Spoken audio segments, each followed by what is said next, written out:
Going deep backstage. Actually, we're going deep on stage. I'm here with a guy you might know as the host of American Ninja Warrior. You might know, let's see, as an actor. Yes. You might know as a former physician.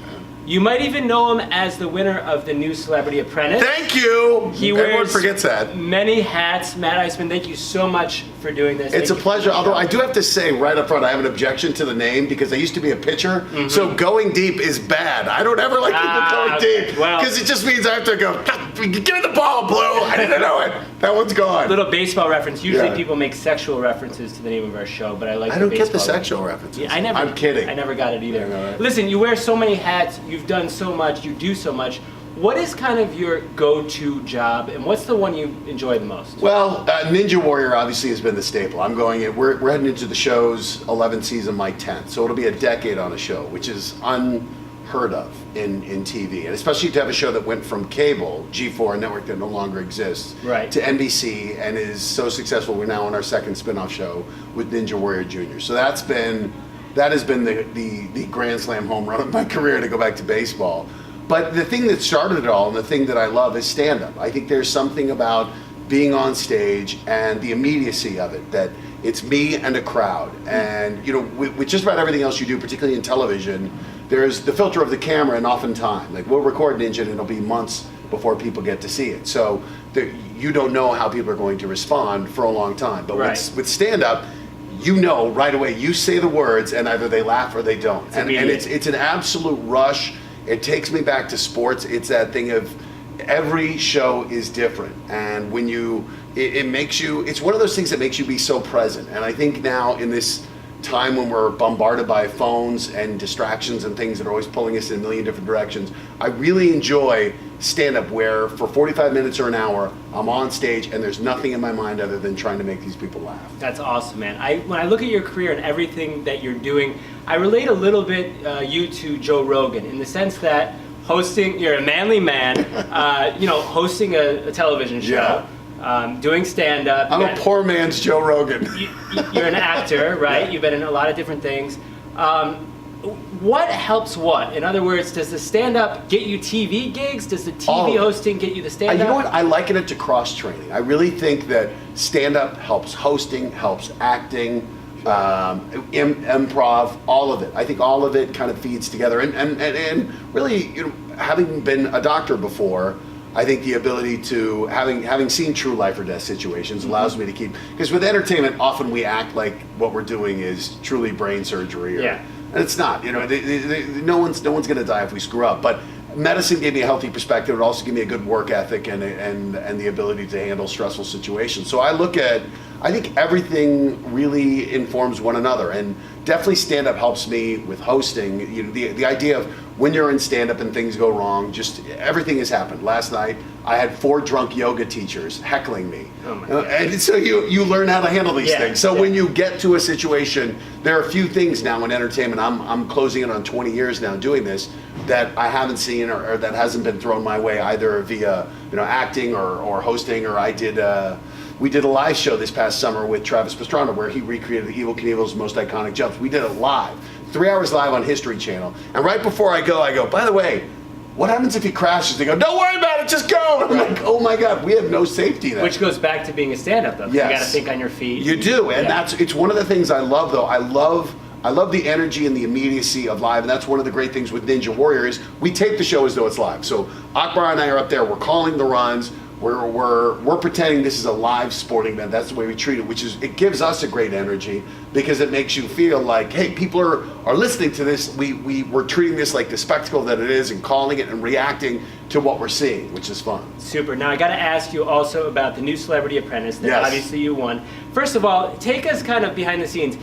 How much of that show is set up, and is Arnold Schwarzenegger as cool as I imagine him to be? So let me answer the second part first. Yes, Arnold's Schwarzenegger. Man, right? So Arnold is he's one of my idols. I mean, I talk about this on stage, and it's true. If you go to my parents' house, the house where I grew up, they still live there. My room is unchanged since I got out of high school, and the Predator poster has been on my bedroom wall. So he's been staring at me since 1986 when that movie came out. And then for me to get to meet him and hang out with him, and since I won and the show kind of went away, he and I have stayed friends, and I just did an event with him, a strongman championship, and he wrote me a letter thanking me, and in it he goes, you know, because I tell him, obviously, I don't hide the fact that I'm a fan from him. I can't play it cool. I'm like, listen, you are my idol. The man, yeah. And he actually wrote in there, he goes, you know, you joke about it all the time, how you grew up having me on the wall and how lucky you are to have met me. And he said, I feel like I'm the lucky one to have met you because you know you've brought so much to the things you do for me. He's like, I'm lucky to consider you a friend. And I sent it to my brother, and my brother wrote, your childhood idol just called you his friend. I was like, it's one of those things where I hope it never gets old. The things that I've gotten to do since I left medicine and gone to entertainment. But things like that, like getting to work with Schwarzenegger and to learn from someone who has been a massive success in so many different areas, and to see the drive and determination and the charisma and the generosity that I think aids him in that. It's that thing of, to be around successful people is one of the greatest lessons, learning opportunities you can have, and being around Arnold has just been, it's been awesome. That's incredible. Now, as far as was the show real, you know, obviously, look, it's an artificial situation, but within that, even I was shocked at how it is real. These brands come in, and from the time they describe, we have no idea what's going to happen. So, like at 9 in the morning, you find out, here's your task. You're at Universal Studios. The brand managers for Harry Potter are giving you an opportunity to go through this park before it opens, and you have to come up with an ad campaign and present it tomorrow morning. And that's really on you, the celebrity. And then it is. They're like, okay, you got we'll give you a camera, we'll give you a guy to help you with Photoshop. Good luck. From the horse's mouth. Yeah, and so you really do. You really have to go. You have to be creative. You get a chance to talk to them, and that was one of the things that I loved. Was so much of reality TV is, you know, manipulated. Sure. And Ninja Warrior is one that's obviously very authentic. You know, we're constrained by legal rules. We can't manipulate it. It's a sport. Right. But with this show, it really was cool that they let us go, and you got to be creative. And it was one of those things that I loved, being competitive. They're like, all right, we got this opportunity. We got to figure out how to win. Yeah. We got to come up with something awesome here. And you got to do it in about 8 hours, and then you have to present it the next morning. And then that next night, you're being judged. And then it starts all over again. So it was just a grind. And I loved, it was 5 weeks, the most intense 5 weeks that I've had since being in Hollywood. And I loved every second of it. I loved the opportunities we got. It's so great to hear. I want to shift gears for a minute as we wrap things up. You've been extremely open and outspoken about your health issues. Yeah. Rheumatoid arthritis, you're an advocate for that. I believe you're also a cancer survivor. Yeah. During those difficult health issues and during those times, and I don't know what you're going through even right now, how do you continue to perform? I mean, your job is to have high energy. Yeah. When people look at you, we want positivity, we want fun. Well, I really appreciate you bringing it up, because it's one of the things that's been important to me. And one of the things I've started is a new thing called #Warrior Wednesdays. And what I'm doing is I'm trying to find people who are going through struggles, because Ninja Warrior has really brought it to my attention about how many people, look, everyone in life faces struggles, but they're not always open about them. We don't always know about them. And a lot of people struggle in silence. They struggle and they don't reach out for help. And so I know when I was diagnosed with rheumatoid arthritis, the thing that struck me was, even as a doctor, it was somebody's dad was a doctor, all my friends were doctors, I knew what was going on with the disease. The thing I didn't know was anyone who had it. And when you Google these diseases, you tend to see the textbook cases. Those are very often the worst case scenarios, and it puts the fear of God in you.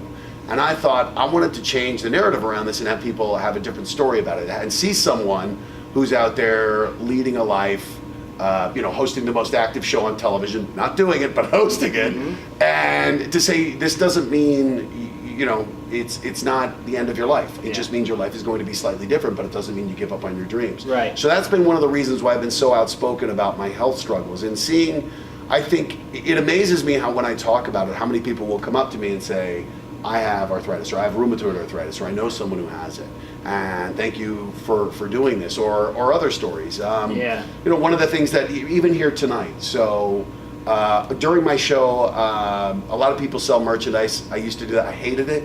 I hate being like a salesman. So what I do is I just give stuff away. I give away stickers and CDs. You really?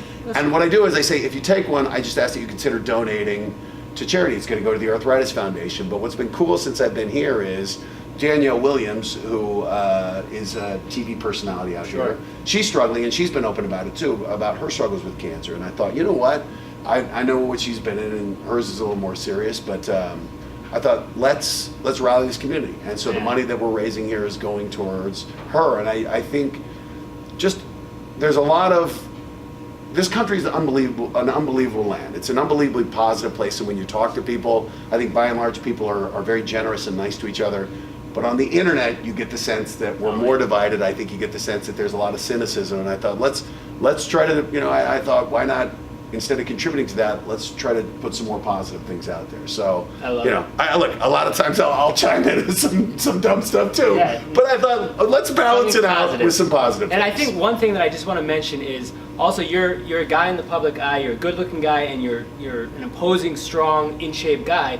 But you also can have health problems. It's not just and you never know. You never know what people are facing. And rheumatoid arthritis tends to affect women, and tends to be older women. And so I was 31 when I was diagnosed. And, a virile stud of a guy is what I describe myself as. People can argue that, but it really was that thing of again, you want people to know. You don't know what people are facing. Yeah. And when someone's having a tough day, a lot of times we feel like, man, they're being a jerk. You don't know. You know what's going on, to try to give people the benefit of the doubt, or when people are struggling, to lend a hand. I think that's the kind of thing about paying it forward and just making them, it's like Bill Murray and Scrooge. Like, it feels good. It just feels when good. You do it, you want to do more of it. And kind of selfishly, it really is fun doing charitable things, because I know the career I do is ridiculously self-centered. I'm so lucky to get to do Ninja Warrior and stand-up comedy and get paid way too much money to do it. Sure. So to be able to give back in a small way, kind of, it makes you feel a little bit better about yourself and try to make a difference. Matt, you got such a positive message. # Warrior Wednesdays. Check out his interviews on YouTube. It's awesome stuff. Thank you, He's interviewing everyday people that have some problems, and it's a great message. Yeah. Matt Iseman on Instagram. Instagram at Matt Iseman, Twitter, Facebook. It's all MattIseman.com. Yeah, everywhere. Hey, I appreciate it. Billy, thank you, man. We went deep. We went really deep. Bye, everybody.